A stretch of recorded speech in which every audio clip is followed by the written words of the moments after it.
Welcome to Shree Learning Academy. Today's lesson is on misconfiguration vulnerabilities. Quick heads up, if you want more personalized guidance, we offer private sessions. Just message us on WhatsApp. Let's dive in.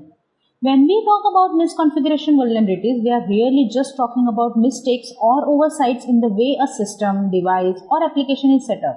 These mistakes can create openings like unlocked doors that attackers can walk through and access system, steal the data, or even take control. Now think about this in real life. Imagine you just bought a new house. It comes with doors, windows, locks, and a fancy alarm system.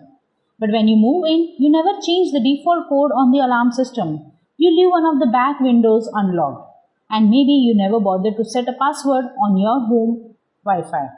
Those are all misconfiguration. The tools to stay safe are there. But if they are not set up correctly, your house is still at risk.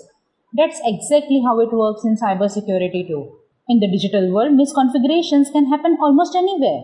It could be on a web server, a database, a firewall, or even within cloud services like AWS or Azure. And the problem is these misconfigurations are often invisible to the average user. Things might look like they are running smoothly, but behind the scenes there could be some pretty serious security flaws. Let's break it down with a very few everyday examples. Picture a company's web server. They set it up to the host their website, and everything seems fine. But maybe they forgot to disable the directory browsing. What that means is if someone types in the URL for a specific folder like images or admin, instead of getting a forbidden error, they actually get a list of all the files in that folder. This can include sensitive documents or configuration files that were never meant to be public. That's a misconfiguration vulnerability right here. Or let's say an admin sets up a database and leaves the default username and password as admin and password. You would be surprised how often this still happens. Attackers can use automated tools to scan for the systems that haven't changed these defaults, and once they find one, it's like hitting the jackpot. They can log in, copy the data, or even delete it. Now cloud services are another huge area where misconfigurations are a big deal. A company might move its data to a cloud storage platform like Amazon S3. By default, many cloud buckets are private, but if the settings are changed even accidentally, they can become public. That means anyone on the internet can access whatever is stored there. And that's actually happened in the real world. Companies have leaked millions of customers' records simply because someone forgot to check a box or clicked the wrong option in a drop-down menu. Another common misconfiguration is with firewalls and security groups. These are tools used to control who can access a system and how. But if an administrator opens too many ports or worse, open them to the entire internet, it's like leaving the front door wide open. Attackers constantly scan for these kinds of weaknesses, and if they find a system with exposed ports, especially one like port 22 for SSH or port 3389 for RDP, they will try to break in using brute force or stolen credentials. It's not always a matter of being lazy or careless either. Sometimes systems are just incredibly complex with hundreds of settings and options.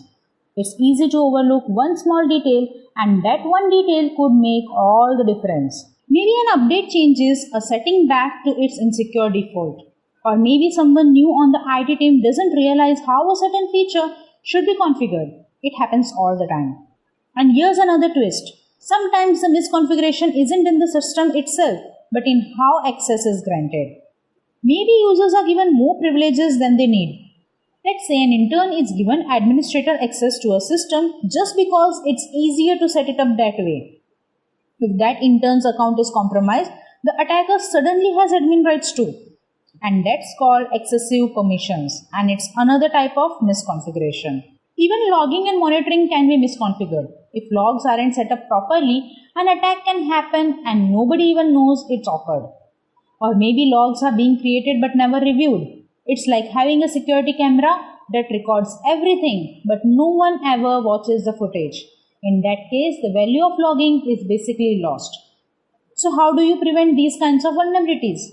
The first step is awareness. You need to know that misconfigurations are a real threat, and they are more common than you might think. In fact, in many cyber attacks, the attackers didn't use fancy malware or zero-day exploits. They just found an open door that someone forgot to close. That's why regular system audits are so important. Security teams would review settings, look at the access controls, scan for open ports, and check for default credentials. There are automated tools that can help with this. Tools like vulnerability scanners can flag common misconfigurations and tell you how to fix them. Another best practice is to follow the principle of least privilege. That means users should only have the access they absolutely need to do their jobs, no more, no less. If someone only needs to read data, they shouldn't have permission to delete or modify it. It's also smart to use secure configuration guides or benchmarks. Organizations like the Center for Internet Security provide hardening guides that show the safest way to set up operating systems, applications, and cloud environments. These guides are based on industry best practices and can really reduce the chances of making a configuration mistake. Training is key too. IT teams need to be up to date on how to securely configure systems. Security isn't just a one-time task, it's an ongoing process. Systems evolve, software gets updated, and new features get added.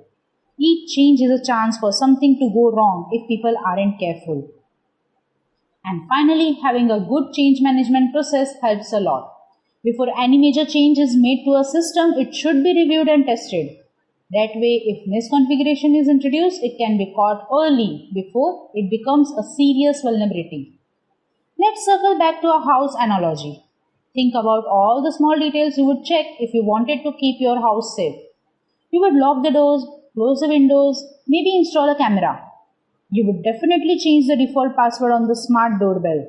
Keeping a computer system safe is just like that. It's all about making sure every small setting is correct. A single forgotten checkbox can be all it takes for an attacker to sneak in.